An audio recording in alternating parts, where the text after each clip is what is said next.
여기에 모인 여러분들을 주님의 이름으로 축복합니다. 우리 함께 사도신경으로 우리의 신앙을 고백하시겠습니다. 전능하사 천지를 만드신 하나님 아버지를 내가 믿사오며 그 외아들 우리 주 예수 그리스도를 믿사오니 이는 성령으로 잉태하사 동정녀 마리아에게 나시고 본디오 빌라도에게 고난을 받으사 십자가에 못 박혀 죽으시고 장사한 지 사흘 만에 죽은 자 가운데서 다시 살아나시며 하늘에 오르사 전능하신 하나님 우편에 앉아 계시다가 저리로서 산자와 죽은 자를 심판하러 오시리라. 성령을 믿사오며 거룩한 교회와 성도가 서로 교통하는 것과 죄를 사하여 주시는 것과 몸이 다시 사는 것과 영원히 사는 것을 믿사옵나이다. 아멘. 살아계신 하나님 아버지, 오늘도 우리에게 새 생명, 새 날 허락해 주심을 감사합니다. 우리 마음의 중심 가운데 그 하나님의 말씀을 두기를 소망합니다. 그 하나님 말씀이 우리를 인도하고 이끄시고 보호하셔서 하나님의 말씀대로의 삶을 살기 소망하오니 오늘도 우리 마음 가운데 그 생각 가운데 하나님 말씀을 두게 하여 주시옵소서. 우리가 늘상 그 하나님의 말씀을 곱씹어 봅니다. 일상에서 또 예배 가운데 하나님 말씀을 나누는 가운데 그 살아 움직여 우리의 관절과 골수를 쪼개며 그 말씀이 우리 운동력이 있어 우리의 영혼과 또 마음을 쪼개는 그 귀한 시간들이 될 수 있도록 하나님께서 인도하여 주시옵소서. 모든 것을 하나님께 의탁합니다. 예수 그리스도의 이름으로 기도드렸사옵나이다. 아멘. 함께 찬송가 23장 찬양하시겠습니다. 새 찬송가 통일 찬송가 동일하게 23장입니다.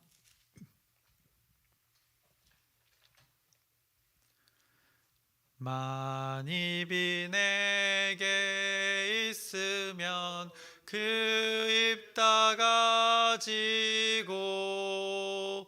내 구주 주시는 종을 늘 찬송하겠네. 내 은혜로우신 하나님 날 도와주시고 그 크신 영광 널리 펴 다 알게 하소서. 내 주의 귀한 이름이 날 위로하시고 이 귀의 음악 같으니 참 희락되도다. 내 죄의 권세 깨뜨려 그 결박 푸시고 이 추한 마음을 비로소 곧 정케 하셨네.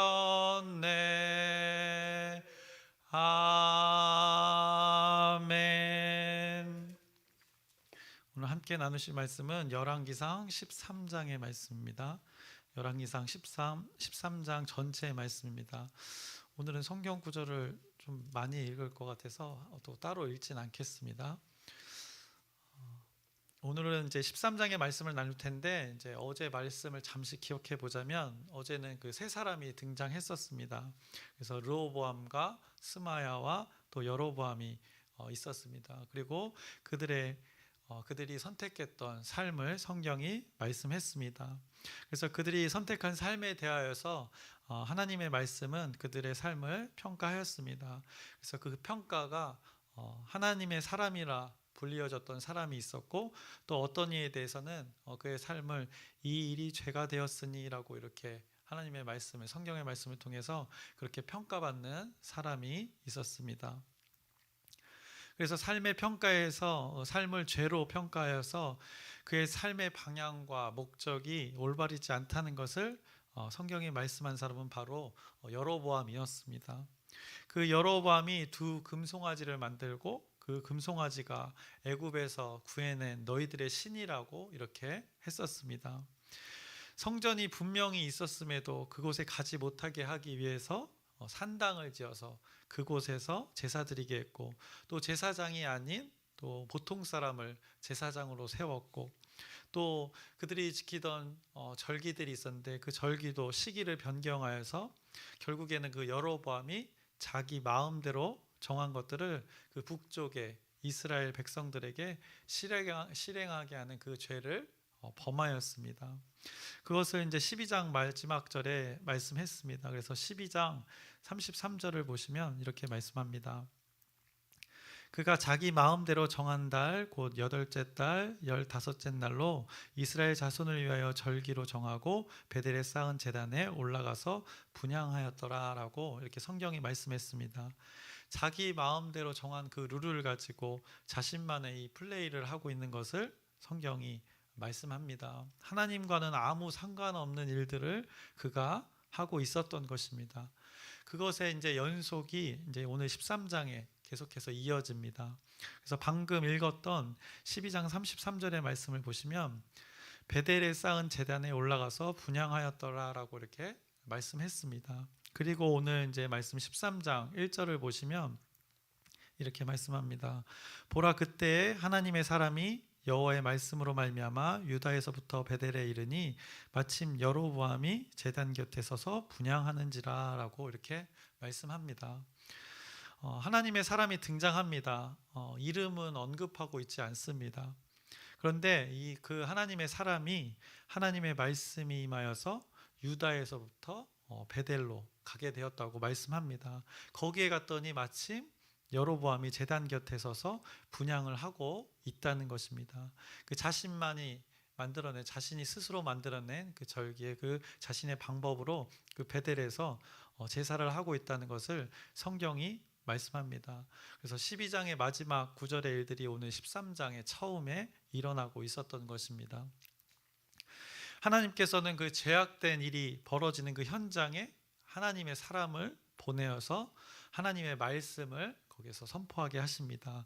그래서 2절의 말씀을 보시면 하나님의 사람이 제단을 향하여 여호와의 말씀으로 외쳐 이르되 제단아 제단아 여호와께서 이와 같이 말씀하시기를 다윗의 집에 요시아라 이름하는 아들을 낳으리니 그가 내 위에 분향하는 산당 제사장을 내 위에서 제물로 바칠 것이요 또 사람의 뼈를 내 위에서 사르리라 하셨느니라 하고 이렇게 하나님의 말씀이 임하여서 누군지는 이름이 언급되지 않지만 그 하나님의 사람이 하나님의 말씀을 선포하게 됩니다. 그러면서 하나님 말씀에 대한 분명한 표적을 하나님의 사람이 하나 보여줍니다. 오늘 말씀에서는 이제 징조라고 표현했습니다. 3절을 보시면 그날에 그가 징조를 들어 이르되 이는 여호와께서 말씀하신 징조라 제단이 갈라지며 그 위에 있는 재가 쏟아지리라 하매 베델에서 자기 방식대로 이게 드리고 있는 제사의 그 제단이 무너지면서 그곳에 있던 재가 쏟아질 것이라고 이렇게 선포하는 것입니다. 그때 이제 여로보암이 놀라서 그 하나님의 사람을 향해서 저놈 당장 잡아라라고 이렇게 손을 펴면서 외쳤습니다. 그를 가리키면서 그를 끌어내라고 손을 펴서 외쳤습니다. 한창 집중해서 자신만의 제사를 드리고 있다가 한 사람이 와서 회방을 놓으니까 당장에 이제 끌어내리라는 것입니다. 그랬더니 어떻게 되었습니까? 그 하나님의 사람을 가리켰던 그 여로보암의 손이 마비가 온 것입니다. 성경은 그 손을 거두지 못했다고 말씀합니다. 그래서 4절의 말씀을 보시면 여로보암 왕이 하나님의 사람이 베델에 있는 제단을 향하여 외쳐 말함을 들을 때에 제단에서 손을 펴며 그를 잡으라 하더라. 그를 향하여 편 손이 말라 다시 거두지 못하며 라고 이렇게 말씀합니다. 결국에는 그 하나님의 사람이 선포한 말씀대로 이제 실행되어집니다. 그것을 어김없이 5절에 말씀합니다. 하나님의 사람이 여호와의 말씀으로 보인 징조대로 제단이 갈라지며 재가 제단에서 쏟아진지라 라고 이렇게 아까 선포했던 그 징조들이 그대로 일어난 것입니다. 아주 기이한 일이 벌어졌습니다. 하나님의 말씀이 선포되었고 또 그것의 징조에 대해서 말씀했고 그 징조가 실제로 일어난 것입니다. 거기다가 여로보암의 손이 마비가 되었습니다. 여로보암이 많이 놀란 듯합니다. 하나님의 사람에게 그가 이제 간청을 합니다. 그래서 6절을 보시면 왕이 하나님의 사람에게 말하여 이르되 청하건대 너는 나를 위하여 내 하나님 여호와께 은혜를 구하여 내 손이 다시 성하게 기도하라. 하나님의 사람이 여호와께 은혜를 구하니 왕의 손이 다시 성하여 전과 같이 되니라. 이에 놀라운 것을 경험하고 여로보암은 감사했는지 그 하나님의 사람에게 자신의 집으로 초대해서 예물을 주기를 원했습니다. 어쩌면 그보다 이 놀라운 일에 대해서 알기를 원했을지도 모릅니다. 그런데 하나님의 사람은 그것을 거절합니다. 그 이유가 8절부터 10절에 말씀합니다. 하나님의 사람이 왕께 대답하되 왕께서 왕의 집 절반을 내게 준다 할지라도 나는 왕과 함께 들어가지도 아니하고 이곳에서는 떡도 먹지 아니하고 물도 마시지 아니하리니 이는 곧 여호와의 말씀이 내게 명령하여 이르시기를 떡도 먹지 말며 물도 마시지 말고 왔던 길로 되돌아가지 말라 하셨음이다 하고 이에 다른 길로 가고 자기가 베델에 오던 길로 되돌아가지도 아니하니라. 그 이유를 그 왕에게도 말씀했습니다. 그리고 이어지는 내용은 이제 베델에 사는 한 늙은 선지자를 만나는 그 하나님의 사람에 대한 이야기가 또 이제 쭉 이어집니다. 그래서 11절부터 32절까지의 말씀인데 이것을 그냥 요약해서 말씀드리기는 뭐해서 우리가 한번 일부러 성경도 읽는데 통독하는 시간이라 생각하시고 제가 쭉 읽어보겠습니다. 그 내용이 그렇게 지루하지 않습니다. 한번 제가 쭉 읽어보겠습니다. 11절을 보시면 베델에 한 늙은 선지자가 살더니 그의 아들들이 와서 이날에 하나님의 사람이 베델에서 행한 모든 일을 그에게 말하고 또 그가 왕에게 드린 말씀도 그들이 그들의 아버지에게 말한지라.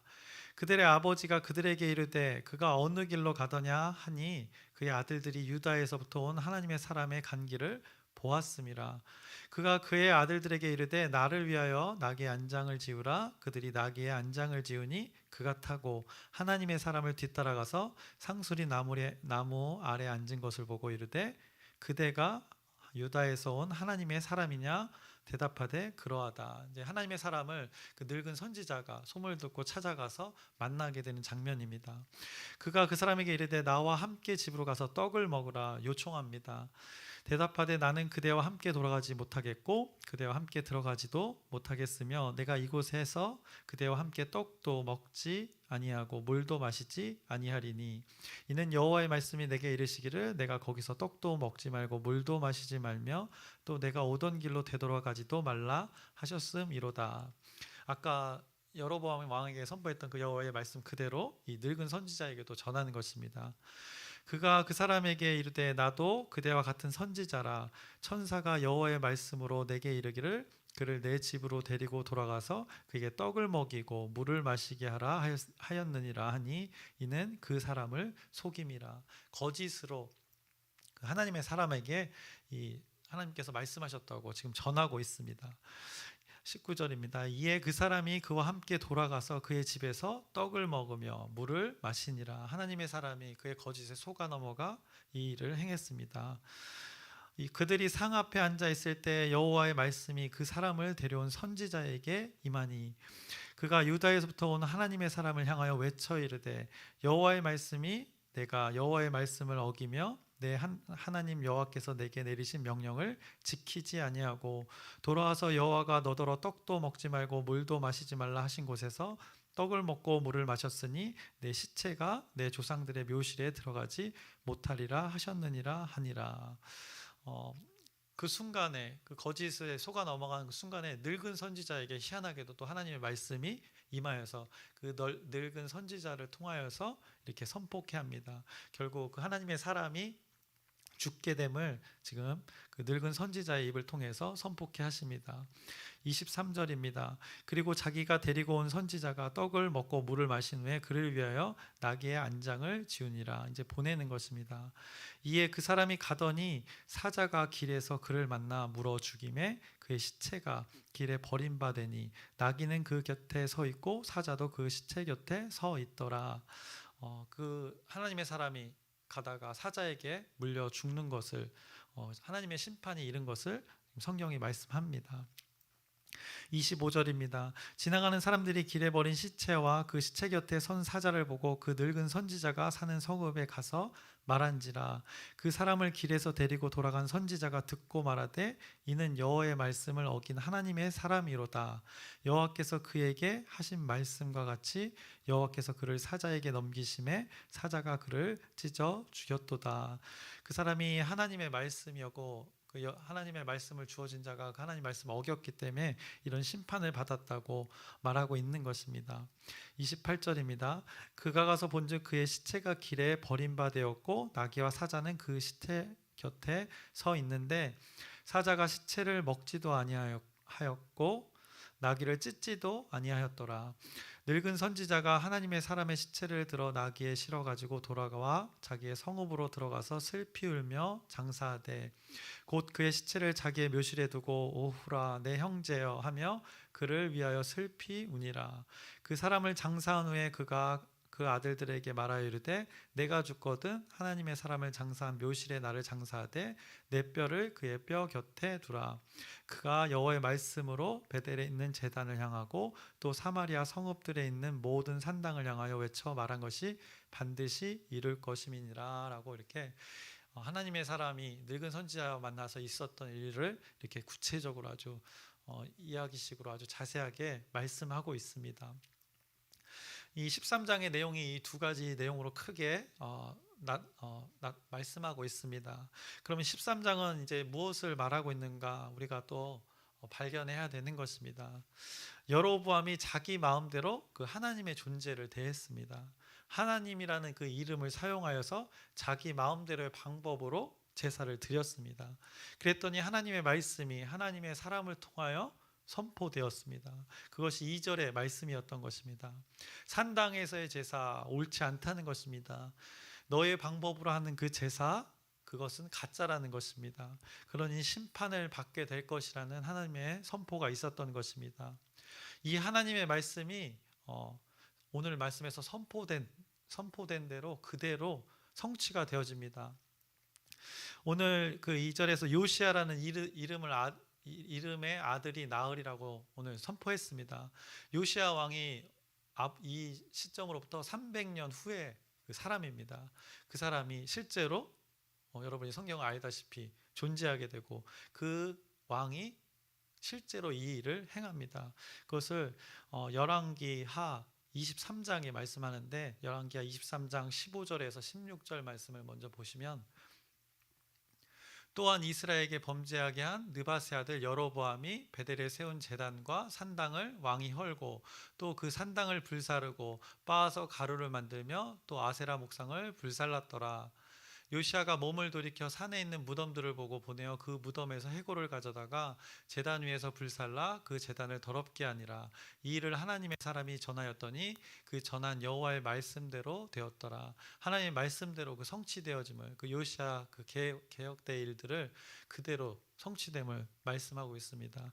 이어서 19절에서 20절 말씀을 또 보시면 전에 이스라엘 여러 왕이 사마리아 각 성읍에 지어서 여호와를 경노하게 한 산당을 요시아가 다 제거하되 베델에서 행한 모든 일대로 행하고 또 거기 있는 산당의 제사장들을 다 제단 위에서 죽이고 사람의 해골을 제단 위에서 불사르고 예루살렘으로 돌아왔더라라고 이렇게 분명하게 말씀의 성취를 이후에 다시 일어나게 되는 것을 말씀합니다.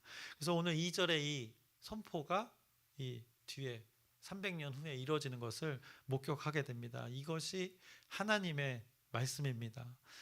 이 말씀과 더불어서 징조를 보여주셨습니다. 산당이 무너지고 제가 쏟아지는 일들을 징조로 보여주었습니다. 제가 아까 표현하기로는 기이한 일이라고 이렇게 표현했습니다. 기이한 일, 사람이 이해하지 못하는 일입니다. 그러나 이 기이한 일, 하나님이 주관하시면 이것이 실제가 되는 기이한 일이 되는 것입니다. 그 사람이 이해하기 어려운 그 기이한 일이 이제는 당연히 이해가 되고 고개가 끄덕여지는 일이 되는 것입니다. 하나님이 주관하시면 그것이 실제가 되기 때문입니다. 그래서 열왕기의 말씀의 성취로 이 오늘의 선포가 이해가 되는 것입니다. 기이한 일이 이 말씀의 성취로 선포가 성취되는 것을 통해서 우리가 아멘으로 화답할 수밖에 없는 것입니다. 그래서 여로보암의 그 악행이 잘못되었음을 성경이 지금 말씀하면서 하나님의 말씀의 예언과 그 성취를 지금 13장이 강력하게 선포하고 있는 것입니다. 하나님의 말씀은 이렇게 선포되면 반드시 이루어진다는 것을 이스라엘 백성들 모두에게, 그리고 이스라엘을 다스리는 이스라엘 왕 여로보암에게, 그리고 우리에게 지금 선포하는 것입니다. 그래서 제단이 무너지는 징조가 보여졌을 때 여로보암이 제지하려다가 그 손이 말랐고 다시 요청에 의해서 손이 정상으로 되어지는 것을 여로보암이 경험했습니다. 그것이 무엇을 말하는가? 그것은 역시나 그 하나님의 사람이라는 존재가 말 그대로 하나님께서 보내신 자가 맞다는 것을 입증하는 것입니다. 그 한 예로 지금 성경이 계속 말씀하는 것입니다. 하나님이 보내신 자가 분명하다는 것을 성경이 손이 마르고 회복되는 그 사건을 통해서 말씀하고 있는 것입니다. 또 늙은 선지자의 이 일도 마찬가지입니다. 늙은 선지자와 그 하나님과의 관계에서 일어난 일도 무엇을 말하는가? 늙은 선지자가 그 하나님의 사람을 속였습니다. 거짓으로 속였습니다. 그것이 18절의 말씀이었습니다. 근데 여기서 하나님의 사람이 이것을 분별하였으면 정말 좋았겠으나 그러지 못하고 속아 넘어갔습니다. 그런데 성경은 이 하나님 사람의 분별력을 말하고 싶은 것이 아닙니다. 이 하나님의 말씀의 선포에 집중하고 관심을 가지고 있는 것입니다. 하나님의 말씀의 선포, 그 이후에 하나님의 사람에게 주어진 그 사람의 행동에 대해서 지금 집중하는 것이 아니라 떡, 물 마시지 말고 오던 길로 돌아가지 말라는 것, 그것을 지키냐 안 지키냐 이것에 초점을 둔 것이 아니라 큰 그림에서는 지금 이 하나님의 사람이 분명하다는 것을 말하면서 그 하나님의 사람이 지금 무엇을 말하는가, 이것을 성경에 초점을 두고 있다는 것입니다. 그 하나님의 사람이 전한 그것이 무엇이냐, 그것을 성경이 계속해서 지금 두 가지 일들을 통해서 관심을 가지고 있는 것입니다. 그래서 결국 그 사람이 그 노인의 선지자의 말에 속아서 죽게 됩니다. 그런데 희한한 것은 그 사자가 그 하나님의 사람만 물어 죽이는 희한한 일이 벌어졌습니다. 옆에 있는 그냥 나귀는 잡아먹지 않는 것입니다. 사자가 그런 존재입니까? 나귀도 잡아먹고 사람도 잡아먹고 구별하지 않는 존재입니다. 또 나귀는 어떤 존재입니까? 사자를 보면 당연히 도망치는 게 당연한 일입니다. 그런데 나귀가 그곳에 다 머물러 있다고 성경이 말씀합니다. 그래서 사자가 나귀를 잡아먹든 나귀가 사자 곁을 도망치든 할 텐데 그렇지 않고 사자가 하나님의 사람을 물어 죽이고 사자는 그 죽은 사람 곁에 머물러 있는, 또 그리고 나귀 또한 그곳에 머물러 있는 아주 기이한 일들을 성경이 말씀합니다. 그래서 이 늙은 선자가 이 일들을 보고 그 사람이 정말 하나님의 사람이 맞구나라는 것을 깨닫게 됩니다. 왜냐하면 하나님의 사람이기에 하나님의 말씀을 떡도 먹지 말고 물도 마시지 말라는 그것을 어겼으니까 그것에 대해 심판을 받는 것을 보고 이 사람이 하나님의 사람이 맞구나라는 것을 지금 성경이 말하는 것입니다. 결국 이것은 무엇을 말하는가? 초점이 하나님의 사람이 분명히 맞다면 그 사람이 선포했던 말이 무엇이냐, 그것이 진정한 참이라는 것을 성경이 말씀해주고 있는 것입니다. 그 하나님의 사람이 선포했던 하나님의 말씀에 관심을 가지고 있는 것이고 그 하나님의 말씀이 실제라는 것입니다. 결국 아까 우리가 미리 확인했지만 요시야 때 여로보암의 그 죄악에 대해서 실제로 300년 후에 일어나는 것을 우리가 목격하게 됩니다. 그 300년이라는 아주 오랜 시간을 그 차이를 초월하여서 선포된 말씀이 실제가 되는 것을 오늘 13장이 말씀해주고 있는 것입니다. 그래서 오늘의 말씀은 하나님의 사람이 진짜 맞다는 것을 계속 이렇게 이야기를 통해서 입증하면서 그 손이 마른 것을 회복시키면서 사자 곁에 나귀가 여전히 머물러 있는 것을 말씀하면서 기이한 일들을 이렇게 말하면서 결국에는 그 사람이 하나님의 사람이 맞다는 것을 말하면서 그 사람이 전했던 말, 그것이 가장 중요하다, 그것이 실제가 된다는 것을 오늘 13장에 선포하는 것입니다. 그래서 하나님의 말씀이 반드시 이루어진다는 하나님의 놀라운 성취를 오늘 13장이 우리에게 말씀해주고 있습니다. 그리고 포로된 자들이 이 열왕기서의 말씀을 읽으면서 자신들의 위치가 왜 이렇게 되었는지, 하나님을 멀리했던 자들의 그 결과가 그대로 하나님의 말씀대로 성취되어지고, 그러나 그 가운데 여전히 하나님께서의 계획이 끊기지 않고 끊을 수 없는 사랑이 그 가운데도 이루어지는 것을, 그 신실한 자들을 통해서 계속 이루어져 갈 것을 소망을 주는 말씀이 되는 것입니다. 그런데 이렇게 확실하게 하나님의 말씀이 보여짐에도 여로보암은 어떻게 했는가? 오늘 마지막 절을 확인하겠습니다. 33절과 34절의 말씀입니다. 여로보암이 이 일 후에도 그의 악한 길에서 떠나 돌이키지 아니하고 다시 일반 백성을 산당의 제사장으로 삼되 누구든지 자원하면 그 사람을 산당의 제사장으로 삼았으므로 이 일이 여로보암 집의 죄가 되어 그 집이 땅 위에서 끊어져 멸망하게 되니라 라고 이렇게 그 안타까운 그들의 삶의 결말을, 그들의 선택을 분명히 주었음에도 돌이키지 않았다고 성경이 말씀하면서 안타까운 그 여로보암의 삶을 말씀합니다. 여러분은 어떤 선택을 하시겠습니까? 하나님의 말씀은 반드시 이루어진다는 것입니다. 하나님을 경험한 다양한 사람들, 또 이 다양한 사람들을 경험한 그 다양한 하나님에 대해서 증거하고 있는 책이 있습니다. 그것이 바로 우리에게 주어진 이 바로 성경입니다. 그래서 이 단순한 기록이 아닙니다. 살아있고 말씀대로 살아있고 그 활력이 있고 운동력이 있고 아주 예리하고 우리의 생각과 마음과 관절과 골수를 쪼개기까지 하는 그 하나님의 말씀입니다. 그 사람의 말처럼 소리가 아닙니다.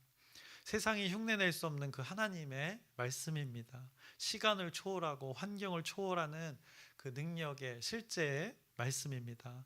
이 하나님의 말씀을 여러분이 신뢰하는 오늘 하루가 되셨으면 좋겠습니다. 그래서 오늘 13장은 하나님의 말씀은 반드시 성취된다는 것을 보여주는 분명한 말씀입니다. 그 정확하고 분명하고 이루어지는 말씀이 여러분의 그 핸드폰 안에 앱으로도 있고 여기 책으로도 존재하게 됩니다. 그 중에 여러분들에게 붙들 한 구절을 오늘 추천해 봅니다. 많은 이 성경의 말씀들이 있는데 그 말씀의 성취가 여러분에게 있기를 소망하면서 제가 좋아하는 구절을 하나 추천합니다. 요한복음 8장 32절의 말씀입니다. 진리를 알지니 진리가 너희를 자유롭게 하리라. 이 하나님의 말씀이 여러분 가운데 이루어지는지 안 이루어지는지 한번 제가 여러분과 같이 지내보면서 경험해 보길 소망합니다. 여러분이 그 진리를 통해서 자유를 누리시기를 주님의 이름으로 축원합니다. 기도하겠습니다. 살아계신 하나님 아버지, 오늘도 말씀이 선포되어졌습니다. 오늘 13장의 말씀을 통해서 하나님의 말씀이 하나도 땅에 떨어지지 않고 그대로 많은 시간을 지나도 반드시 이루어진다는 것을 목격합니다. 그 가운데 그것을 깨달은 자가 있고 깨닫지 못한 자가 있었습니다. 우리는 어리석은 그 길을 선택하지 않게 하여 주시옵시고 깨어 분별하게 하여 주시옵소서. 그래서 하나님의 말씀인 그 진리가 우리를 이끌어서 깨달아서 우리가 자유를 누리며 하나님의 그 기쁨을, 말씀이라는 기쁨을 맛보게 하여 주시옵소서. 예수님의 이름으로 기도드렸사옵나이다. 아멘. 하늘에 계신 우리 아버지여, 이름이 거룩히 여김을 받으시오며 나라의 마옵시며 뜻이 하늘에서 이루어진 것 같이 땅에서도 이루어지이다. 오늘날 우리에게 일용할 양식을 주옵시고 우리가 우리에게 죄 지은 자를 사하여 준 것 같이 우리의 죄를 사하여 주옵시고 우리를 시험에 들게 하지 마옵시며 다만 악에서 구하옵소서. 나라와 권세와 영광이 아버지께 영원히 있사옵나이다. 아멘. 우리 기도 제목 나누고 함께 기도하겠습니다. 이제 영혼 초청 주일이 얼마 남지 않았습니다. 우리가 오랜 시간 동안 기도하면서 준비했던 일들이, 하나님께서 또 준비하신 일들이 얼마 남지 않았는데 그 일들이 잘 이루어질 수 있도록 여러분의 기도 부탁드립니다. 그리고 돌아오는 주일은 계속 반복해서 우리가 하는 기도지만 어린이 주일과 또 목장대입니다. 이 모든 일들 가운데 하나님의 섭리대로 이루어지기를 여러분의 기도 부탁드립니다. 그리고 아프신 분들 계속해서 기도합니다. 반복해서 기도한다고 우리가 소홀히 할 것이 아니라 전심으로 그들의 회복을 위해서, 마음과 육신의 회복을 위해서 여러분의 진실된 기도 부탁드립니다. 그리고 오늘 있을 목요전도 위해서도 여러분의 기도 부탁드립니다. 그리고 오늘 말씀처럼 그 말씀의 성취가 반드시 이루어진다는 것을 여러분이 기억하면서 두려워할 것이 아니라 우리는 그 말씀을 믿는 자들이기 때문에 진리가 우리를 자유케 하는 것을 여러분이 평생 누리기를 소망하면서 우리 주여 크게 한번 부르짖고 함께 기도하시겠습니다.